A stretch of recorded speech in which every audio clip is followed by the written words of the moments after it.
Olá pessoal, e aí? Como está iniciando o seu novo ano? Acredite, quando algo de ruim te acontece, você tem três opções: deixar que te marque, deixar que te destrua ou deixar que te fortaleça. Começamos mais uma live do nosso programa 3 Dedos de Prosa, hoje, terça-feira, 7 de janeiro, e agora todos os dias, de domingo a domingo, o nosso cardápio diário de notícias comentadas, como quase não se vê no dia a dia do jornalismo nacional e internacional. Se gostar, dê um positivo de gostei, curta, comente, compartilhe. Se não é inscrito, se inscreva, acesse o sininho para novas lives. Então vamos à primeira das três prosas de hoje. A Polícia Federal anda mesmo com sua imagem em baixa. De polícia heroína, com fã-clube e tudo mais declarado, especialmente quando ganhou visibilidade por conta da Operação Lava Jato, com status de FBI americana, nesses tempos atuais a história mudou. A Polícia Federal já não goza mais da totalidade de confiança e prestígio por parte da população.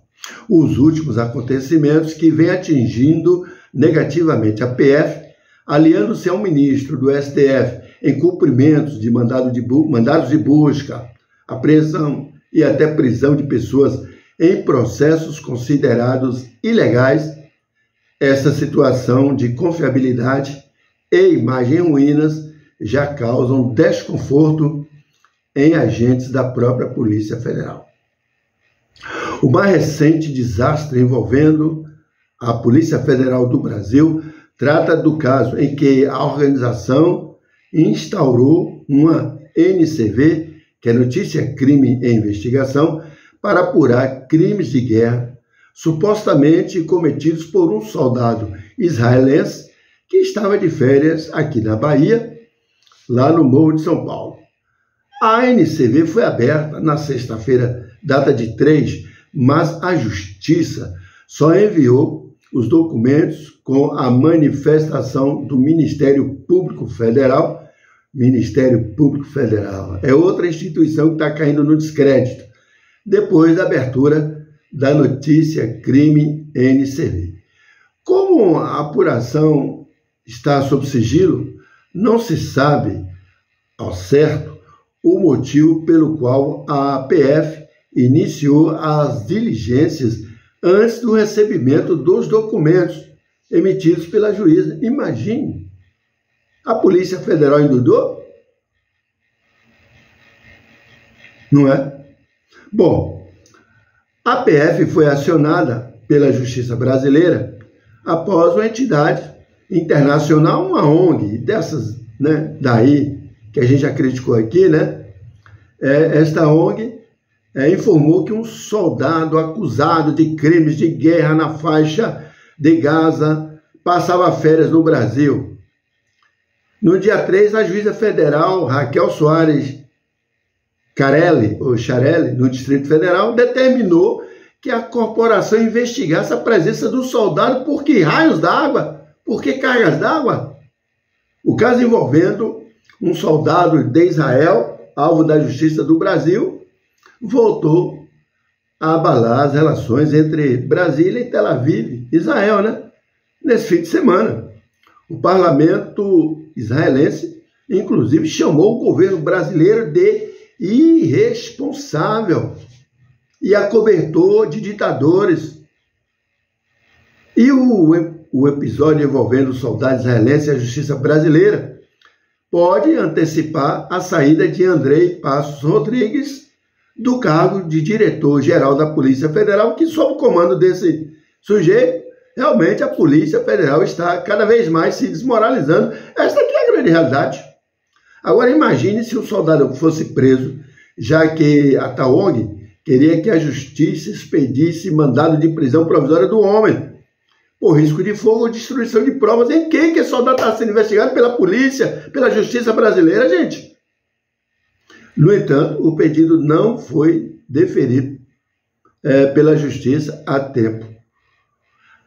O que poderia acontecer? O Brasil não pode se sujeitar a essas coisas deprimentes que comprometem a soberania nacional, que estremece as nossas relações diplomáticas. O Brasil não pode se sujeitar às irresponsabilidades de ONGs criminosas, ONGs internacionais, de qualquer juiz do Poder Judiciário, se não estiver baseado na lei, especialmente essa que emitiu a decisão, é a própria Polícia Federal que estaria cumprindo mais uma vez ordem legal. Aonde é que tudo isso vai parar? Que desmoralização! Meu Deus do céu! Bom, vamos agora à prosa de número 2. Quem conhece meu trabalho no jornalismo conhece minha opinião sobre a questão do municipalismo e a urgência, né, da garantia de sua autonomia. É meio complexo isso que eu vou falar aqui, mas vamos tentar entender. Os municípios precisam lutar para garantir suas autonomias política e administrativa, porque é nos lugares onde moramos, trabalhamos, produzimos, onde existem legitimamente as sociedades de origem de seus países. Eu digo sempre, a União, representada pelo governo federal, é uma espécie de cafetão, e os estados, uma espécie de casa de prostituição. Exagero? Não. O povo seria, então, as prostitutas? Sim. Se baseado num carregado fardo de peso que temos para gerir e promover e prover, aliás, uma nação. Nos prostíbulos, a prostituta é explorada para produzir, através de seus corpos, a economia, que é a arrecadação, que gera a sua manutenção, mas não fica com o que arrecada, porque tudo acaba nas mãos da União. Ou quase tudo. A União, que é o cafetão, que usa os prostíbulos, no caso os estados, para a exploração da prostituição do povo. O povo é quem produz o movimento que faz a economia girar, porque é o município que gera a arrecadação de recursos públicos, os impostos, a verdadeira distribuição de renda, a economia sustentável regional, a que gera o Produto Interno Bruto, PIB, que gera as administrações e desenvolvimento de seus setores, como saúde, educação, saneamento básico, serviços essenciais, são os municípios, os produtores. A União e os estados são sangradouros, sanguessugas do que se produz. E justifico minha fala. Toda a nossa vida é criada, procriada unicamente no local em que habitamos, o lugar em que moramos, trabalhamos, produzimos e vivemos. Quer um exemplo? O cenário sociopolítico, em decorrência da falta de transparência e aumentos das emendas parlamentares, especialmente as vindas do Congresso Nacional, são fruto da fragilidade econômica do país. Esse sistema fortalece os chefes do executivo, no caso, gestores públicos municipais, especialmente nas menores cidades. Porque o fortalecimento da instituição prefeito-prefeitura? Por conta também da fraca pujança econômica do país nesse momento.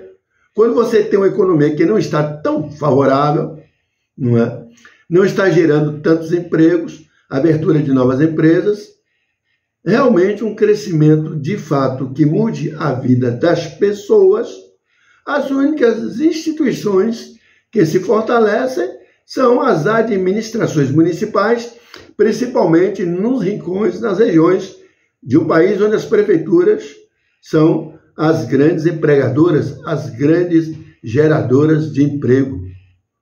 O verdadeiro equilíbrio, da movimentação econômica está nos municípios.